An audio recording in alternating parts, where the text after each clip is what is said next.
Au petit matin, tous les jours, les pêcheurs de Bello-sur-Mer, seuls dans leur pirogue, partent sonder les eaux à la recherche de leur gagne-pain. Mais depuis peu, des zones leur sont interdites.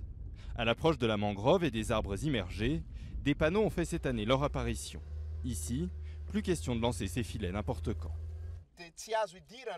Tiazolira, interdit d'entrer, interdit de pêcher.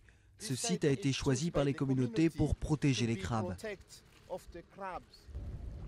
Car tout se fait par consensus.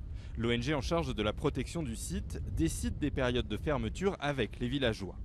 Plus que par des interdictions et des menaces, c'est par le dialogue qu'elle espère les convaincre de la nécessité de ne pas toucher, pendant 4 mois et demi, à ces 60 hectares de mangroves où les crabes viennent se reproduire. Thomas et son équipe visitent régulièrement les villages alentours. Ce jour-là, il se rend à Antananarivo. Une petite centaine de personnes habitent sur ce bout de sable entre mer et mangrove. Jean-François est le vice-président de l'association des pêcheurs. C'est avec lui que Thomas discute de la mise en place des périodes et zones de fermeture. Tous les pêcheurs du village respectent ces décisions. On se réunit, on discute ensemble pour prendre la meilleure décision. Il faut aussi que nous protégions notre zone de pêche.